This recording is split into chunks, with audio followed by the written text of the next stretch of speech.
Live from New Delhi, you're watching DD India News Hour, India's voice to the world, with me, Deepika, coming up in the next 1 hour. Prime Minister Narendra Modi to once again interact with the students in second edition of 9th episode of Pariksha Pe Charcha.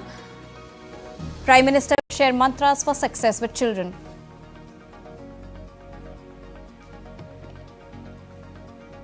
Seychelles President Patrick to meet President Draupadi Murmu and hold talks with Prime Minister Narendra Modi on bilateral, regional and international issues of mutual interests.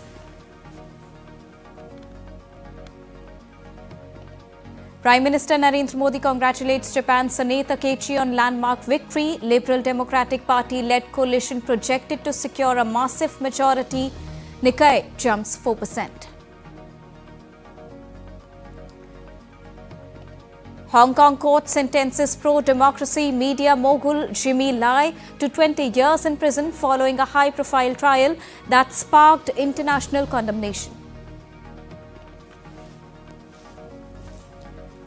And in sports, India knocks out world number 6 Netherlands in a dramatic victory in Davis Cup, seals spot in qualifiers round 2.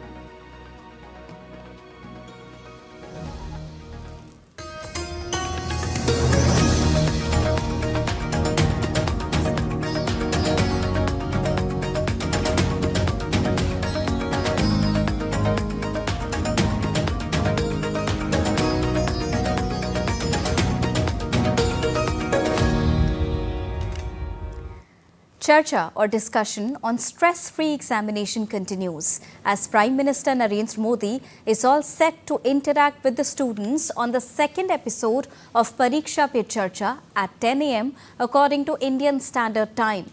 Now, during the session, Prime Minister Narendra Modi will share insights on examination preparations, stress management and other challenges faced by the students who are appearing for board examinations. The 2026 edition recorded over 4.5 registrations with an additional 2.26 crore participants engaging in associated activities, taking the overall participation to over 6.76 crore individually.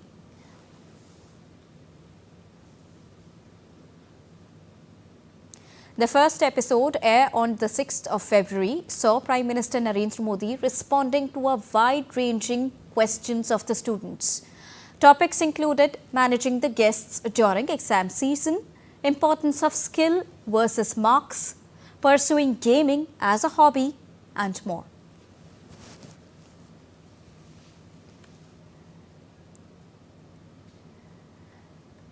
India is stepping into a new era of artificial intelligence, not just in technology hubs, but right down to the farmlands as well. As New Delhi gears up to host the world's largest AI Impact Summit, Finance Minister Nirmala Sitharaman has unveiled a groundbreaking initiative in the Union Budget 2026-27 called Bharat Vistar.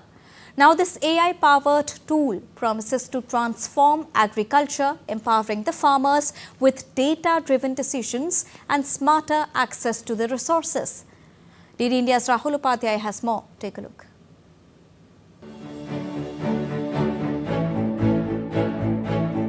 New Delhi will host the India AI Impact Summit from February 16 to 20, 2026, expected to be the largest among the 4 global AI summits held so far.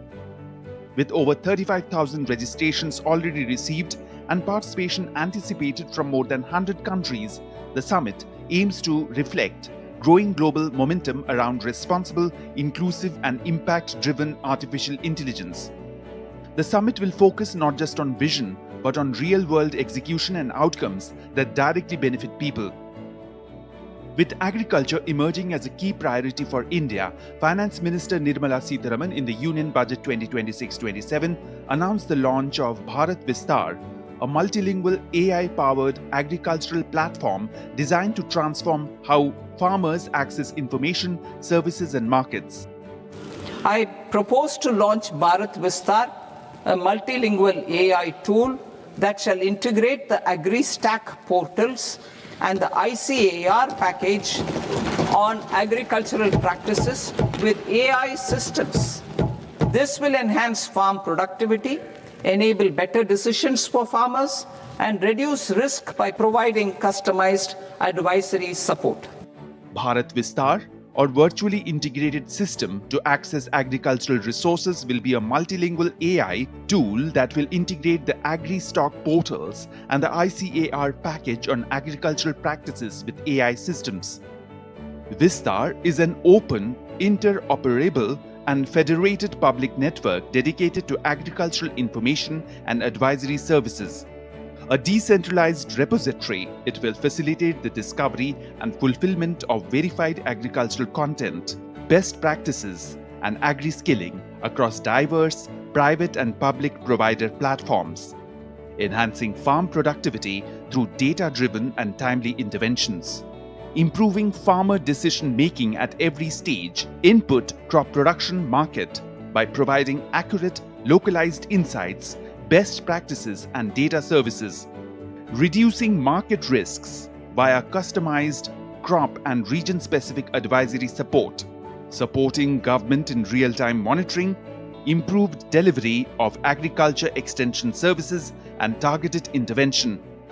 Artificial intelligence is transforming Indian agriculture through precision-driven farming techniques, AI-powered crop monitoring using drones and satellite imagery, smart irrigation systems, and advanced pest and disease detection tools are helping farmers reduce losses while improving productivity. From global leadership in AI to transformation in agriculture sector at the grassroots level, India is using technology for its inclusive growth and rural development. With camera person Rajkumar, this is Rahul Upadhyay reporting from New Delhi for DD India. Greek Defence Minister Nikos Dendias is visiting India, with today being the last day of his 4-day visit. Today, he will lay a wreath at National War Memorial here in New Delhi. Later, he will inspect Tri-Service Guard of Honour in the presence of Indian counterpart Rajnath Singh. This will be followed by a bilateral meeting at the Manekshaw Centre in New Delhi. On Sunday, the visiting Defence Minister was in Bengaluru, where he had the opportunity of being hosted at defence facilities and being briefed on India's innovation ecosystem. He visited public and leading private companies which are active in the area of defence innovation and the development of cutting-edge technologies. Dendias said the prospect for cooperation between the Greece defence ecosystem and its Indian counterpart is important and substantial. He added that the aim is the transfer of technical knowledge and the development of strategic synergies in the defence sector.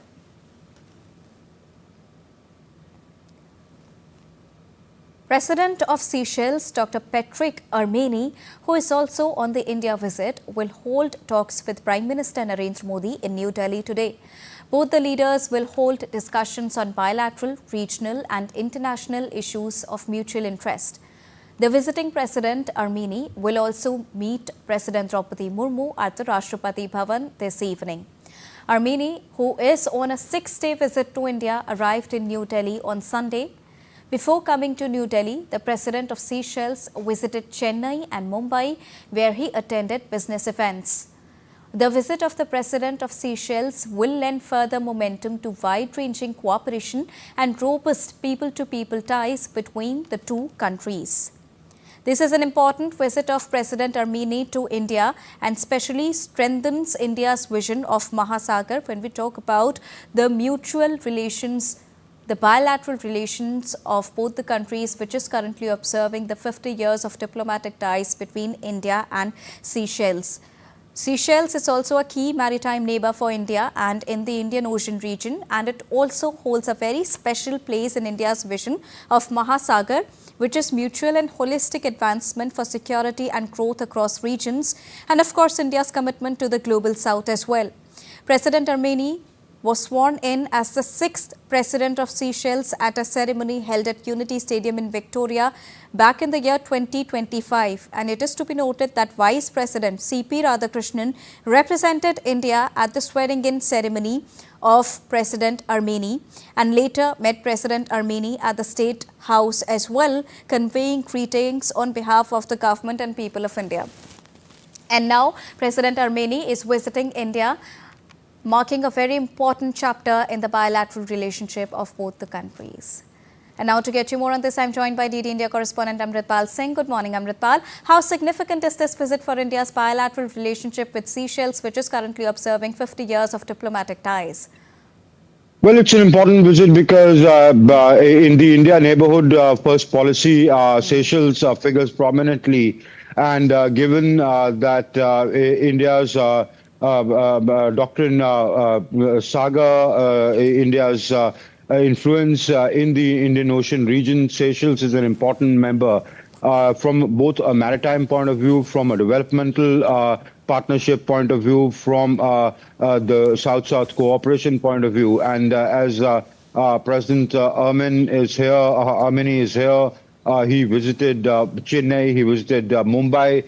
He is on a relationship. He's on a visit where he's trying to increase relationship or deepen the relationship with India, both at a government-to-government level, but also at the level of cultural civilizational ties, at the level of promoting business-to-business ties, and facilitating a framework where both countries can collaborate. The meetings he's already had in Chennai and Mumbai, both with community leaders and business leaders, and now this part of his visit, this leg of his visit, where he will have interactions with the Prime Minister and his delegation. Also, he'll call on President Draupadi Murmu, where the two sides are looking at setting a framework where the two sides can collaborate to increase ties, both in terms of trade, increasing the trade between the two countries, increasing tourism between the two countries, and exploring the cultural linkages that the two peoples have. Deepika? Amritpal, how is the day looking like today ahead of his conclusion to India's visit? He will be meeting with Prime Minister Modi at the Hyderabad House in Delhi. They will have, one-on-one meeting and then followed by delegation-level talks. There are MOUs in various sectors that are expected to be signed. And later, President Draupadi Murmu would be hosting him. So there would be official engagements here, but his visit started, with Chennai, the first port of call with Chennai. Then he went to Mumbai. He's met the state chief ministers. He's met business leaders. He's participated in, exploring cultural. As I said, he's met community leaders. So he's tried to explore those linkages. And today, the government-to-government part of it will transpire today. Deepika? All right. Thank you so much, Amritpal, for joining us and getting us the latest on this. Time to take a short break, but still to come on the other side. Iran once again rejects US demands to abandon uranium enrichment, warns it will not be pressured by military threats. Meg Sweeney quits over Mandelson-Epstein scandal. US President Donald Trump to host Chinese leader Xi Jinping at the White House later this year.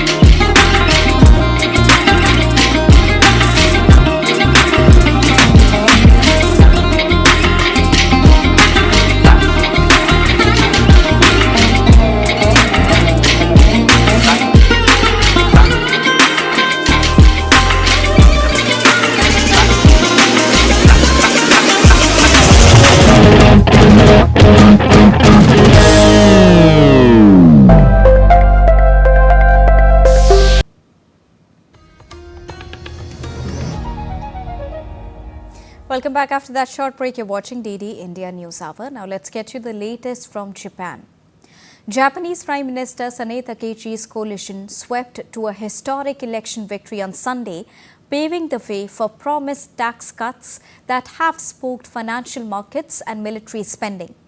The conservative Takaichi Japan's first female leader, delivered 316 seats of the 465 in Parliament's lower house for her Liberal Democratic Party. With coalition partner Japan Innovation Party, ISHIN, Takaichi now holds a two-thirds supermajority. Now this eases her legislative agenda by allowing her to override the upper chamber, which she does not control. Running against the coalition is Japan's largest opposition, the Centrist Reform Alliance Party, led by former Prime Minister Yoshihiko Noda and Tetsuo Saito. The Liberal Democratic Party alone sailed past the 233 seats needed for a majority less than 2 hours after polls closed, on track for one of its best ever election results. Takaichi's strong mandate could accelerate her plans to bolster Japan's defences.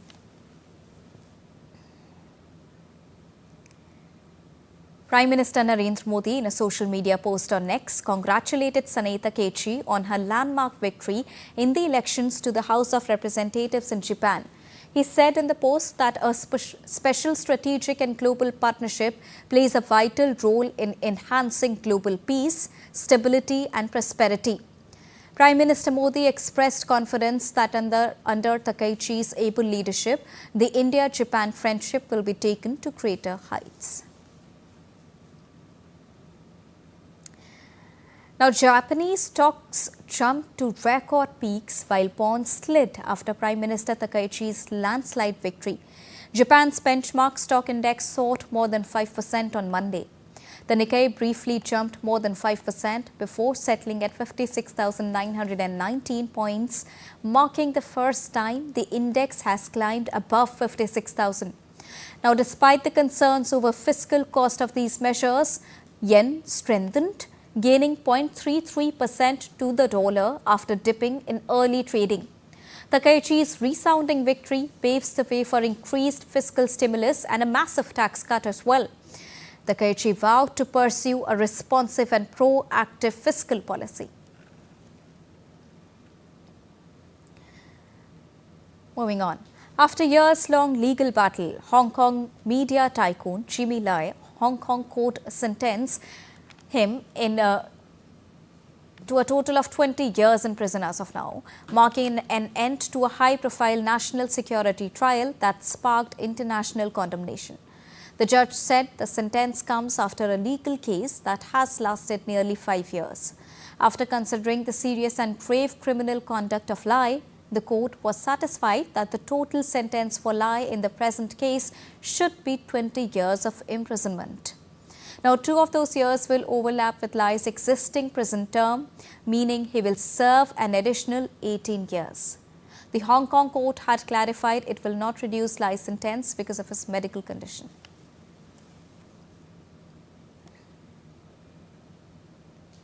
Thailand's caretaker Premier Anutin Chernuvarakul Pumijatai Party won a decisive election victory, boosting hopes that a more stable coalition could end years of political instability.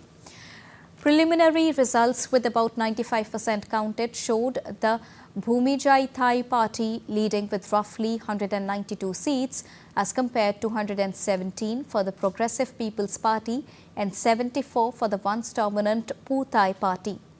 Pheu Thai is seen as a likely coalition partner for Anutin as they were allies until Bhumja Thai pulled out over a scandal linked to the Cambodia border dispute. A handful of other parties won a combined 117 spots in the 500-seat parliament. Our hard work and our determination that we have all been working for our beloved country, despite having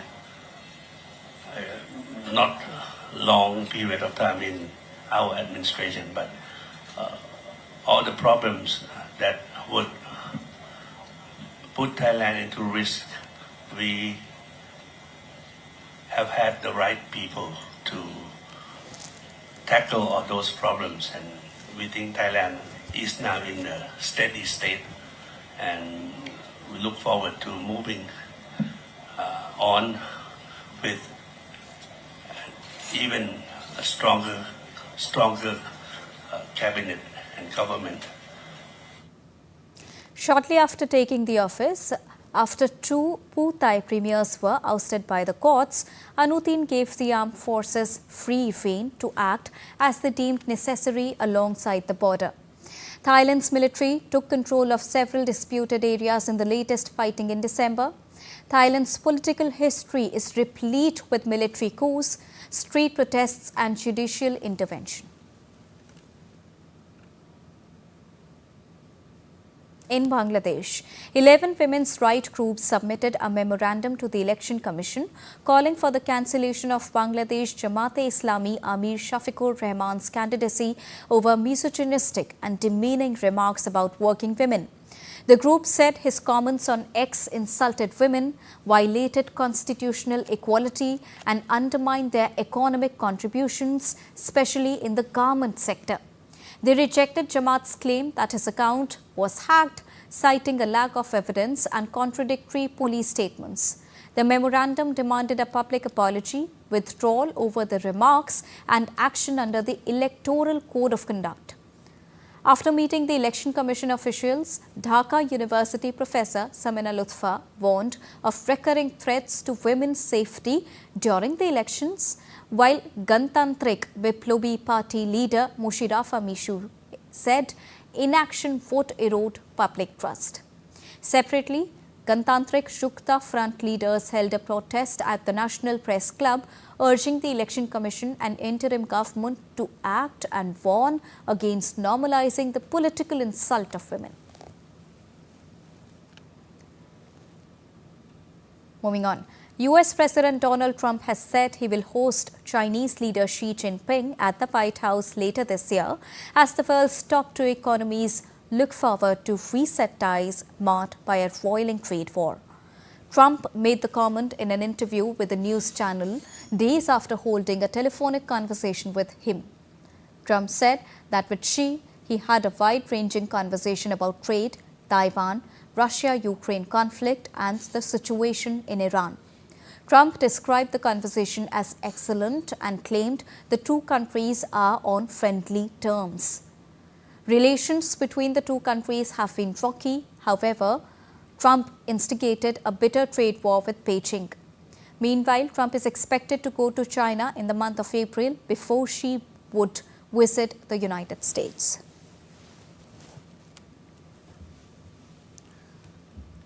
On to updates from West Asia now. First from Iran, which has once again rejected US demands to abandon uranium enrichment, warning it will not be pressured by military threats.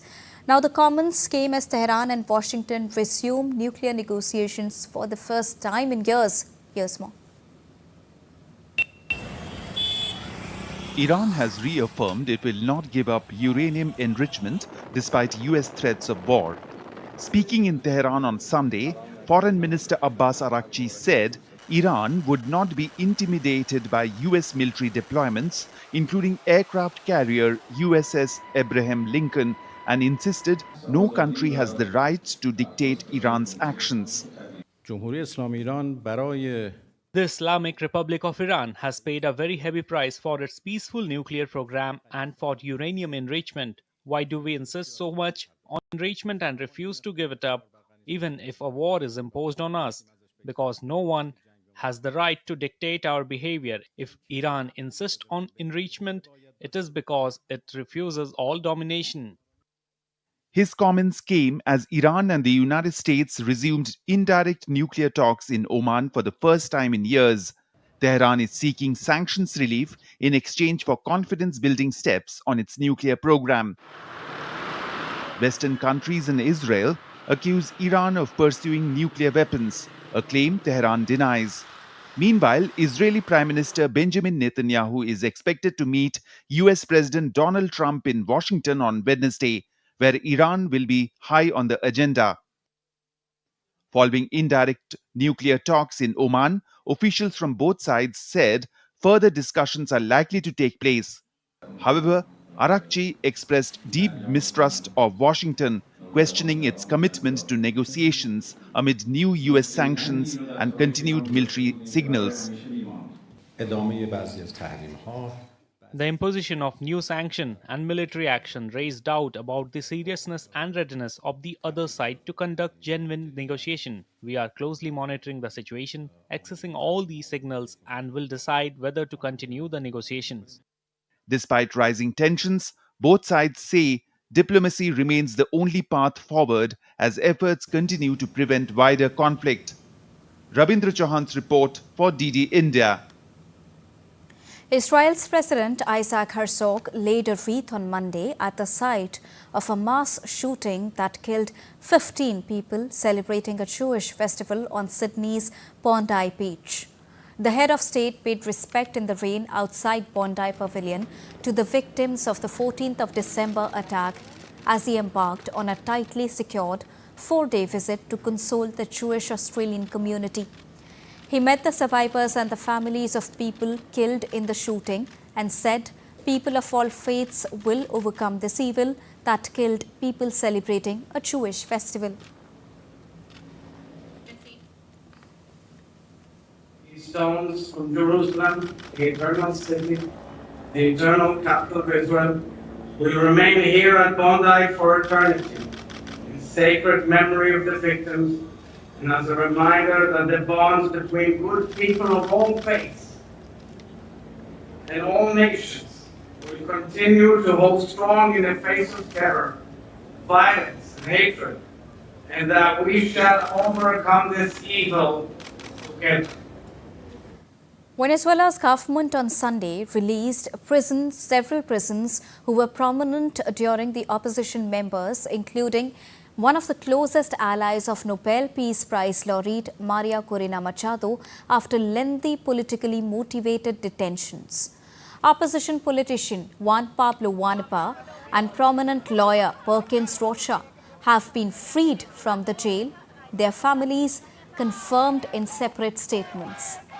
Their release comes as the government of acting President Delcy Rodriguez faces mounting pressure to free hundreds of people whose detentions months or years ago have been linked to their political beliefs. Machado celebrated the latest release in a statement on X, calling for all political prisoners to be released. Venezuela's opposition and human rights groups have said for years that the country's socialist government uses detention to stamp out dissent, while the government denies holding political prisoners and said those jailed have committed crimes.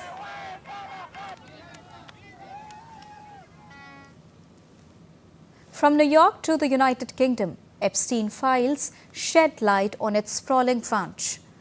British Prime Minister Keir Starmer's Chief of Staff, Morgan McSweeney, quit on Sunday, saying he took the responsibility for advising Starmer to name Peter Mandelson as the ambassador to the United States, despite his known links to Jeffrey Epstein. After new files revealed the depth of the Labour veteran's relationship with the late sex offender, Starmer is facing what is widely seen as the gravest crisis of his 18 months in power over his decision to send Mandelson to Washington in the year 2024. Norway's foreign ministry said a prominent ambassador, Mona Juul, would step down due to a serious failure of judgment over ties to late sex offender Jeffrey Epstein, part of a growing scandal in the Nordic country and across Europe. The ministry earlier this week suspended Juul from her position as the ambassador to Jordan and Iraq, pending an internal inquiry of links to Epstein found in a massive set of files released by the United States government.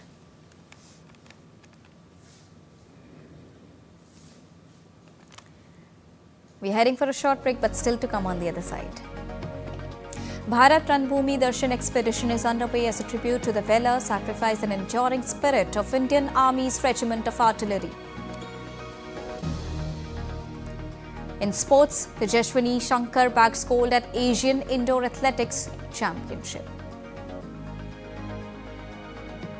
And after the break, we'll get you an exclusive conversation with Dr. Puneet Agrawal, the founder and chairman of a startup that builds India's unique AI models.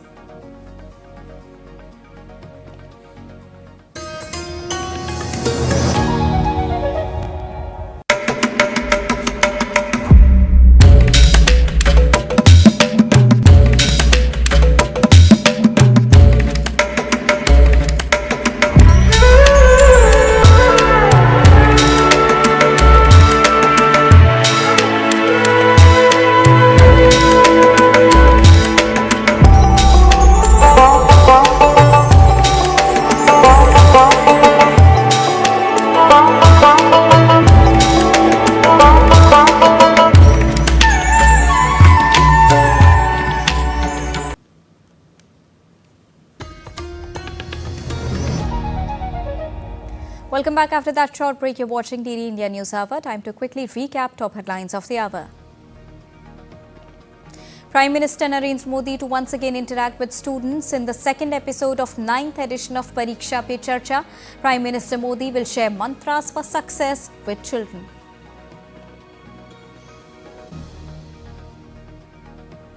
Seychelles President Patrick to meet President Draupadi Murmu and hold talks with Prime Minister Narendra Modi on bilateral, regional and international issues of mutual interests. Prime Minister Narendra Modi congratulates Japan Takaichi on landmark victory. Liberal Democratic Party-led coalition projected to secure a massive majority. Nikkei jumps 4%. Hong Kong court sentences pro-democracy media mogul Jimmy Lai to 20 years in prison following a high-profile trial that sparked international condemnation. And in sports, India knocks out world number 6 Netherlands in a dramatic victory in Davis Cup, seals spot in qualifier round 2.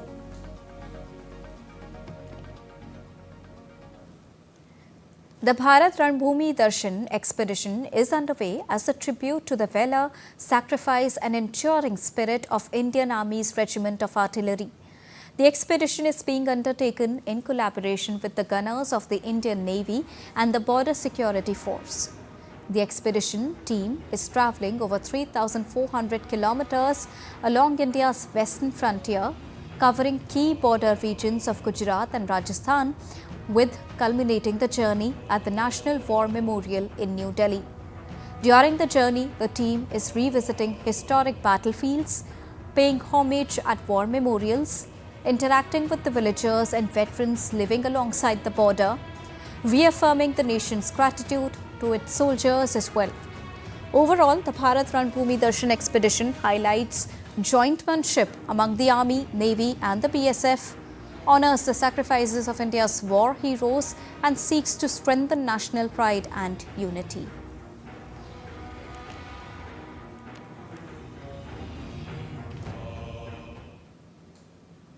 Now, as alarm bells ring in Jammu and Kashmir over a massive winter precipitation deficit, experts warn that the region is heading towards a serious water crisis.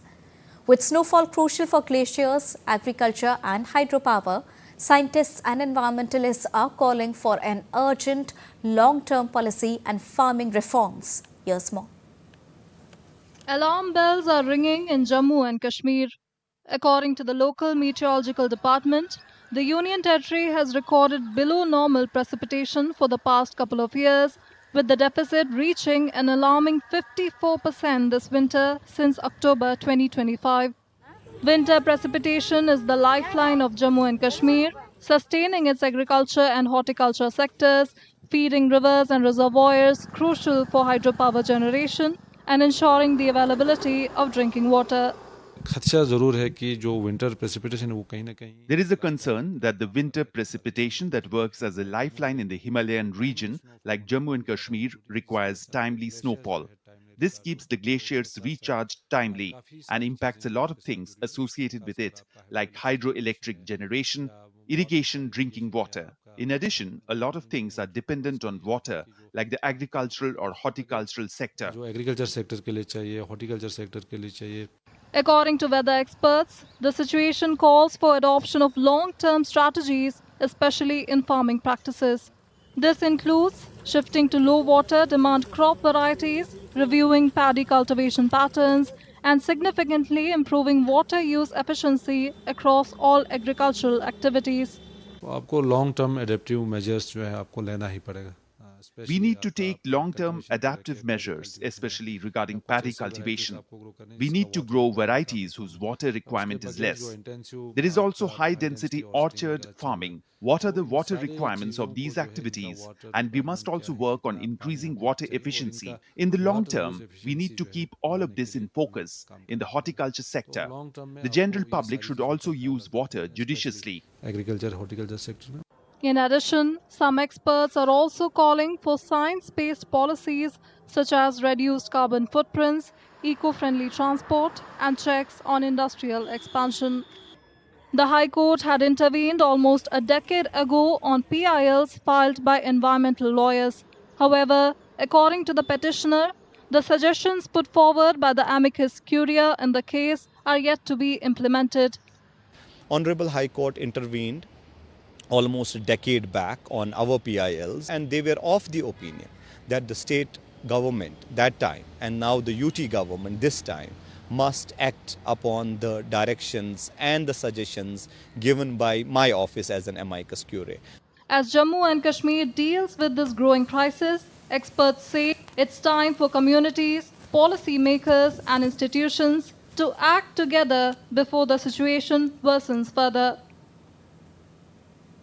You're watching DD India News Hour, and now it's time to get you all the latest action from the world of sports, to begin with tennis. India sealed a place in Davis Cup qualifiers round 2 after clinching a dramatic victory over world number 6 Netherlands in Bengaluru. Dakshineshwar Suresh announced himself as India's newest Davis Cup match winner, sealing a stunning 3-2 victory over the Netherlands by clinching the decisive 5th rubber and guiding the hosts into qualifier round 2. Dakshineshwar Suresh won both his singles matches and partnered Yuki Bhamri to victory in the doubles, completing a rare 3-victory haul in a single tie for the country. The victory against the Netherlands helped India progress to the second round of Davis Cup 2026 qualifiers, scheduled to take place in the month of September this year. They will be up against fellow Asian side of the Republic of Korea in the tie, and a victory there will see them progress to the finals to contest for the title.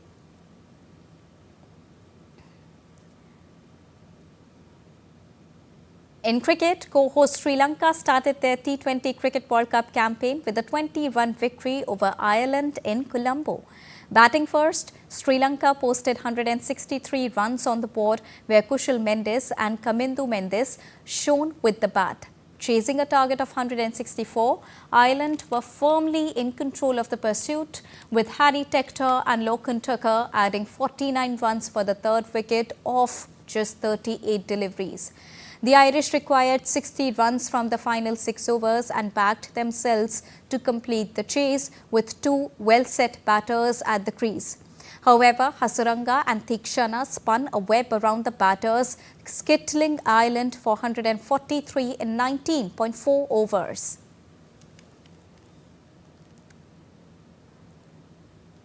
On the other hand, England held their nerves to eke out a narrow 4-run victory over underdogs Nepal in their opening match of ICC Men's 20 Cricket World Cup. England's Jacob Patel and Harry Brook contributed with crucial half-centuries to set up a target of 185 for Nepal. Nepal began the chase brilliantly, racing to 31 runs in 3 overs. However, during the 15th over, Sam Curran caught the much-needed wicket of Dipendra Singh, who had stitched an 82-run stand with skipper Rohit Paudel. Now, once the partnership broke, wickets started to fall quickly, but Nepal managed to take the chase right down the wire. However, Curran held his nerve to defend 10 runs in the final over as Lokesh Baum's unbeaten 20-ball 39 went in vain. If Nepal had won, it would have been the 15th time that an associate nation beat a full member nation in the history of the T20 showpiece. And football powerhouse Italy will get a chance to make a mark in cricket's biggest stage as it faces Scotland in a historic T20 Cricket World Cup debut game in Kolkata on Monday. The 15-man squad includes 2 sets of Australian brothers with Italian family connections, Moninthi and Mosca brothers, while former South Africa all-rounder JJ Smuts adds experience. On current form, Italy will not be a pushover as the debutants has won its last 3 matches, 2 warm-up fixtures against Canada and the UAE before beating Ireland in its build-up series, a result that marked Italy's first ever victory over an ICC full member. And South Africa will open their campaign against Canada in their opening Group D encounter in Ahmedabad. As 2024 runners-up, South Africa are overwhelming favourites with a formidable squad led by Aiden Markram, while Canada, captained by Dilpreet Bajwa, seeks a major upset in their second tournament appearance. South Africa came as close to winning a T20 Cricket World Cup as ever before in 2024, falling heartbreakingly short in the final.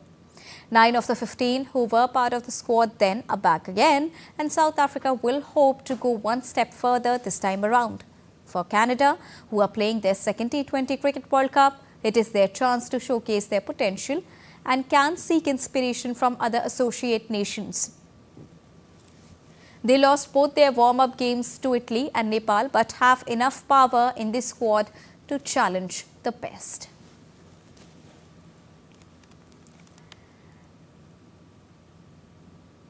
And now to talk more on this, I'm joined by DD India correspondent Abhishek. Good morning, Abhishek. When we talk about the T20 Cricket World Cup, which is now kicked off in style, and having seen USA's performance so far against league favourites India, anything can be a game changer. How are you looking at Scotland versus Italy's game today?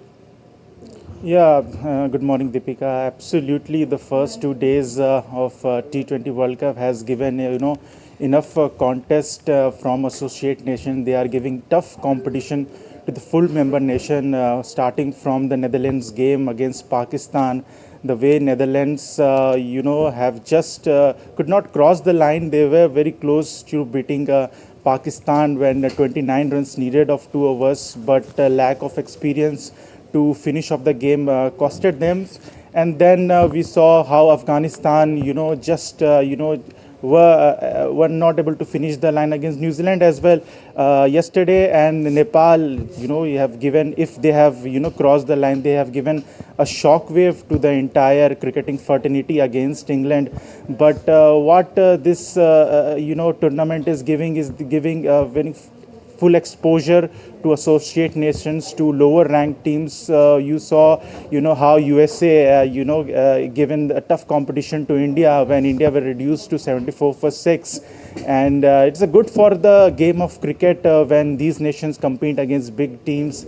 It gives them exposure, it gives them experience, it gives them, meeting with, big team players. They can share their experience. And it's big credit to ICC, who are having this expanded tournament of 20 teams. They started this in 2024, and it helps these small nations, develop their game, make them popular, and if they perform well, fans also, get interested and watch these games. So it's a big day and it's a big game.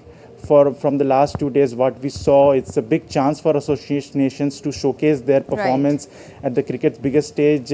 Coming to Italy's game, Italy's is their maiden appearance in this World Cup, a nation which is known for, football. It's a big plus for Italy, where back in Italy, not many know them, that they are making their debut. So it's a big game for the Italy. They have mixed squad in South Africans players. Indeed. So as you told, that it's all about exposure, and this is what the teams are getting. And another very interesting match on the trot. Thank you so much, Abhishek, for joining us. Moving on to athletics now. Tejashwin Shankar won the men's heptathlon event to clinch India's lone gold at the Asian Indoor Athletics Championship campaign with 5 medals on Sunday.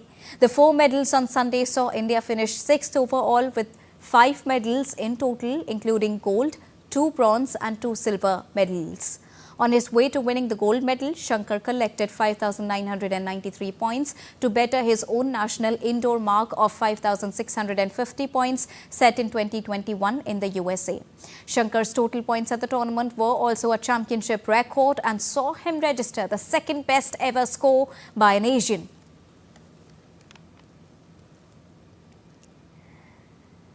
And that's all for this edition of DD India News Hour. But before we leave, we have an interview lined up for you on the upcoming India AI Impact Summit. In the run-up to the summit later this month, how are homegrown AI models aiming to tackle everyday health crisis? My colleague Munmun Bhattacharya spoke with Dr. Puneet Agrawal, the founder and chairman of a startup building India's unique AI model that scans brain health well before serious neurological disorders set in. He will be participating in the upcoming AI Summit in New Delhi. That conversation is coming up next. Take a listen.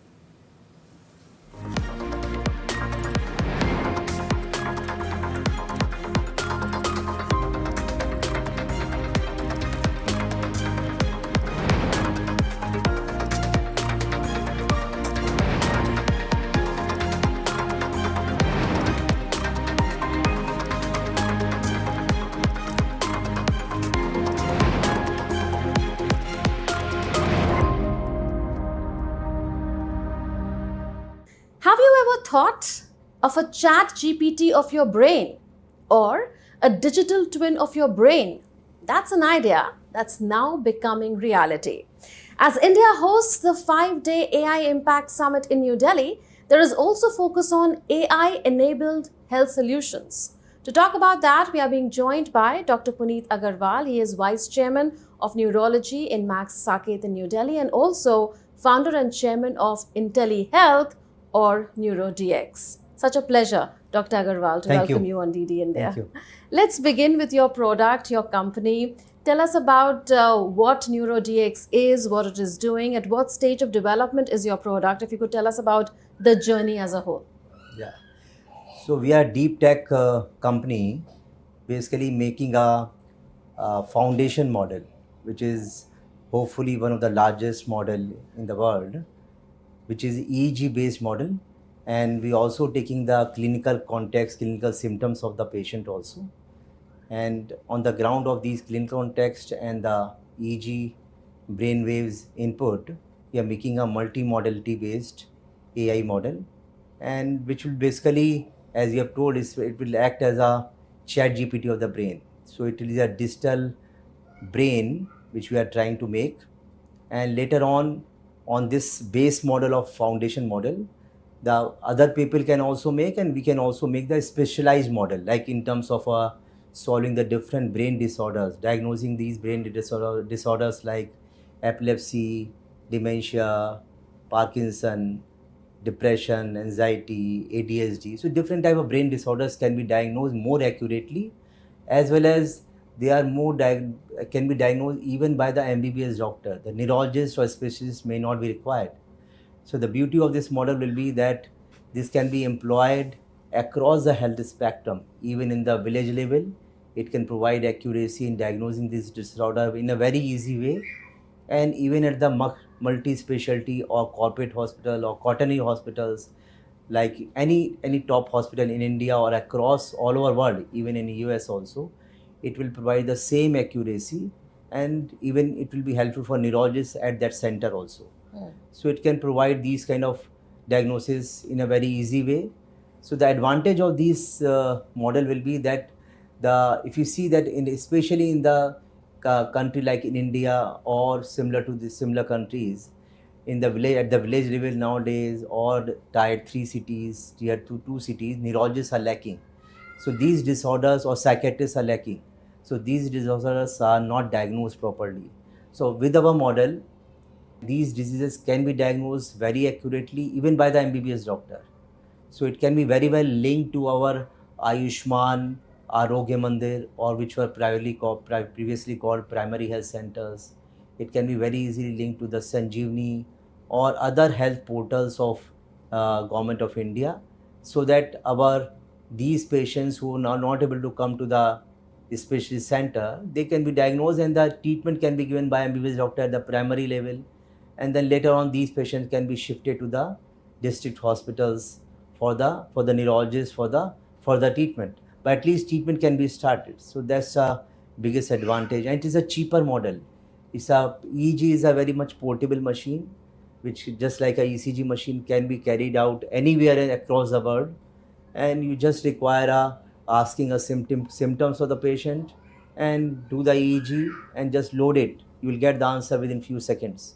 So it is scalable at any level. It is very cheap, affordable model, and it is also fulfilling the dreams of our honorable PM that health can be provided even at the peripheral level where it is not accessible nowadays. So that is our motive of creating this company and doing the things. So was your product selected under the India AI mission? Yeah. So our dreams have come true. So we have been selected in the Indian AI mission by the MeitY government, as well as Honorable Prime Minister Modi ji also has discussed our model, and they have appreciated a lot this model. Okay. Can you also give us an idea of the stage where neurodiagnostics is in India? At what stage is India currently compared to the world, how we are doing? And also the kind of disruption that a device like this that you are coming up with can really have. You told us that there are hardly neurologists, especially in rural areas or semi-urban areas. So what is the kind of transformation in the landscape that we are looking at if your device is scaled up? So our company basically is a new company. It's a startup company launched more than 2 years back only. But we are doing research on the brainwaves or EEG analysis for last more than 10 years with IIT Delhi. And we have published our papers in top-rated journal like Nature, IEEE journal already on this AI models, how to do that in the past. And then now we have formed the company, and we have I have founder with Siddharth also, who is founder with us, Sandeep, Rajesh, and Kailash. So we have a very good team here, who are very competent team who can make these models. So the EG Foundation model, we already started the process. We are in the process of making it. We have to make it in 18 months, which is a time given to us by the meaty government, Ashwini Vaishnav ji and Honorable Prime Minister Modi ji. And besides that, we are already making the specialized model, like epilepsy model is on the verge of completing. We already for diagnosing the epilepsy disorders. Dementia is also in the pipeline. So we are also making a new kind of testing known as brain scan. So that is very important, which is not done anywhere in the world. So it is just like a yearly checkup. Just everybody is doing for the health checkup. We can do this yearly checkup, which is hardly 20 minutes job. With the headband, you can apply over the head, and the EEG will be recorded, and our model will tell the brain health of that person, that where that person is right now standing in comparison to the normalcy, or it is going towards the abnormalcy, like his cognition, IQ level, memory status is going down or not, or any other thing is happening in his brain or not. So that's a kind of brain scan. It is a risk profiling of the brain as well as the health history of the brain that model will tell, and anybody can do yearly later on in any center in India. So which is a new diagnostic test we are proposing, and then which can be done very easily in all across India. So will it have preventive usage and also curative usage? Yeah.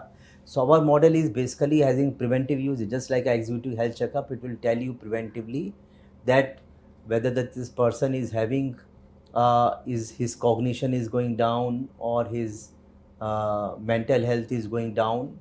So then patient can consult a respective neurologist or psychiatrist, and in an early stage, very early stage, which is not normally diagnosed by a normal neurologist also. So we can diagnose with this brain scan even before with the subtle symptoms, which normally difficult to diagnose these conditions, like even before the pre-dementia state we can diagnose. And there are a lot of medicines have come, like for example for the dementia nowadays, which are very effective medication, which was not there earlier. So if we can diagnose this condition even in the pre-dementia state, then patient can get those medication and you can prevent the further progression. Right.